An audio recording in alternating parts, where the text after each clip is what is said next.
Ya, assalamualaikum warahmatullahi wabarakatuh. Ya, kenalan dulu ya. Nama saya Rian Baskara dari developer Bukalapak, atau lebih spesifiknya lagi sebagai iOS developer. Sebelumnya di sini ada yang pernah develop iOS? Miskin. Mahasiswa. Ya. Kalau Android? Oh, ada satu. Ya, mungkin teman-teman banyak yang mau belajar juga ya tentang gimana sih cara develop mobile apps ini. Nah, di sini saya akan sharing sedikit tentang gimana cara basic-basic buat mendevelop mobile apps. Ya, kalau kita mau belajar tentang mobile apps, nah, kita itu pertama harus memiliki niat yang tinggi. Kenapa? Kalau kalian niatnya itu setengah-setengah, misalnya sekarang kalian mau belajar tentang mobile apps, nah ntar misalnya besok, kayaknya mobile apps nggak seru nih, maunya front end, ntar besoknya ganti lagi jadi back end, nah, kan kayak nggak bakal berhasil lah kayak gitu. Jadi harus benar-benar memiliki niat yang tinggi. Kemudian yang kedua itu memiliki semangat untuk mempelajari hal yang baru, ya karena semakin berkembangnya zaman, ya teknologi itu semakin banyak yang baru ya. Contohnya kalau di Android itu sebelumnya kan makanya Java, kalau sekarang itu ada Kotlin. Nah kalau misalnya di iOS itu sebelumnya kan memakai Objective-C, kalau sekarang itu ada Swift. Nah Kotlin dan Swift ini sebenarnya itu untuk mempermudah para developer ya, karena mudah dari segi code-nya itu lebih singkat dan membuat extension atau helper itu mudah. Nah, di sini sebagai mobile apps developer yang kalian harus tahu itu life cycle. Nah, di sini tuh yang kiri itu life cycle dari activity Android. Nah,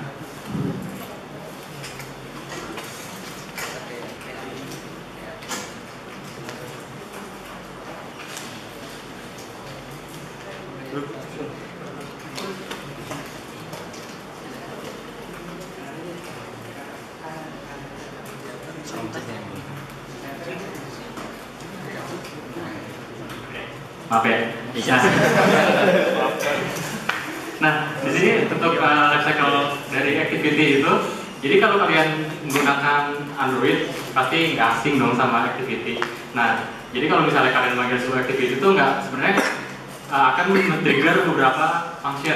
Contohnya di sini tuh ketika awal kalian memanggil activity, kalian kan men-trigger function on create, kemudian on start, kemudian on restart. Nah, setelah itu activity itu running.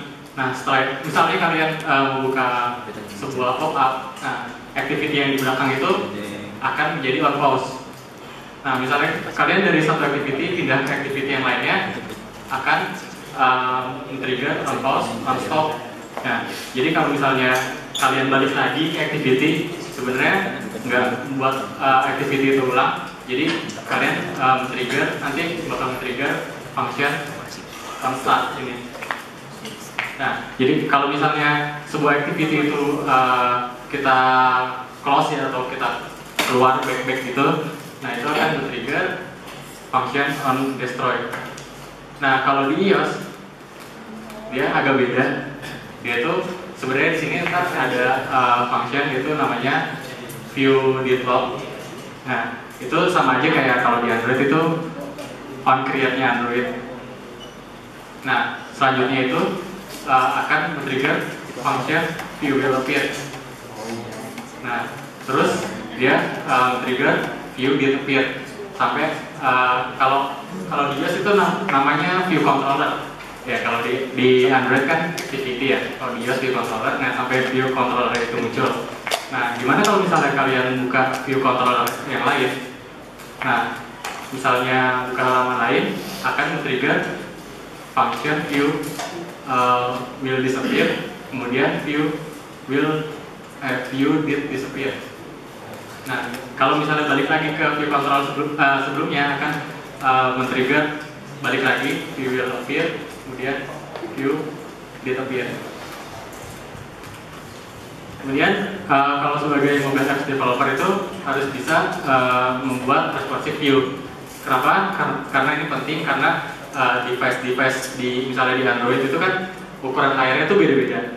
Misalnya Nexus itu berapa, ntar kalau misalnya yang paling kecil itu misalnya Samsung, Galaxy, Young atau apalah segala macam. Nah biasanya kalau kalian develop itu di apa sih namanya? Di defaultnya di Nexus ya. Nah itu kan screen-nya lumayan besar. Cuman kalau kalian nggak memperhatikan tentang responsifnya ini, biasanya kalau misalnya kalian coba tes di device yang kecil itu view-nya bakal berantakan. Nah, kalau misalnya di Android itu kalian bisa cuma cukup mainin di XML-nya aja. Ya, kalian harus pintar-pintar ngatur kapan kita pakai web content atau mask parent atau pakai yang layout web untuk membagi per kolomnya itu. Nah, kalau di iOS itu bisa pakai storyboard, XID, atau kalau yang udah advance-nya lagi pakai programmatically. Jadi kalian mau di tampilannya itu pakai Swift. Nah, kemudian kalian juga harus bisa buat listing. Nah, biasanya kalau aplikasi-aplikasi standar itu kan ada listing-listing gitu kan ya. Nah, jadi kalian itu harus bisa bikin listing. Nah, kalau di Android bisa pakai library Recycler View ini. Kemudian untuk adapternya itu menggunakan fast adapter atau bisa juga Recycler View adapter atau yang lainnya lah. Nah, kalau di iOS ini untuk membuat listing bisa menggunakan UI Table View atau UI Collection View. Bedanya apa? Kalau misalnya UI Table View ini dia orientasinya secara vertikal. Kalau misalnya UI Collection View ini dia itu bisa horizontal. Kemudian yang selanjutnya itu network call. Nah, untuk network call ini juga penting ya, karena sekarang ini aplikasi berbasisnya client server, jadi semua data itu ada di server. Contohnya kalau misalnya kalian login kan biasanya ngepost data username, passwordnya itu juga kan harus API ke server gitu. Nah, kalau misalnya kalian mau network call ini, kalau di Android kalian bisa pakai retrofit atau Poly. Nah, untuk paksi biasanya bisa menggunakan JSON. Ya, karena ini cukup mudah ya kalau pakai JSON. Kemudian kalau di iOS-nya itu bisa menggunakan Alumofire. Ya, selanjutnya itu load image from URL. Ini juga penting ya, karena nggak mungkin kan kita nyimpan suatu gambar itu di app, kan itu membuat app size-nya itu semakin besar. Biasanya orang kalau mau download aplikasi itu kan nyari yang size-nya kecil ya. Ya. Di sini library yang bisa dipakai kalau buat Android itu bisa menggunakan Glide, karena Glide ini juga udah bisa nge-cache gambar. Kemudian kalau di iOS bisa menggunakan SDWeb image. Ya, ini selanjutnya itu kalau bisa kalian kalau mau ngoding itu ya clean code. Karena apa? Karena sebenarnya kalau misalnya di dunia kerja itu kan kalian nggak mungkin nulis code itu buat diri kalian sendiri, kan pasti banyak orang lain juga bakal misalnya maintenance atau apa kan. Jadi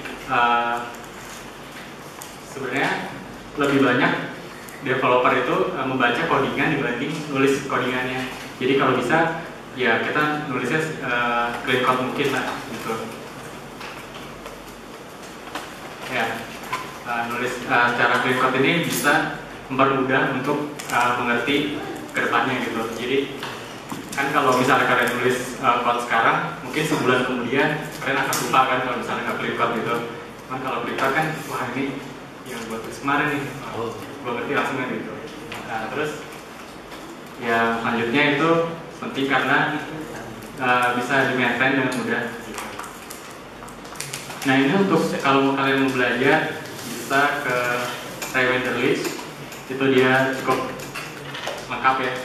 Ada Swift, ada iOS, ada Android juga. Kemudian bisa di Android Hub itu untuk Android aja, terus di developer Android juga bisa. belajar dari situ. Kemudian yang sini develop Apple ini buat iOS-nya. Oke, ada pertanyaan?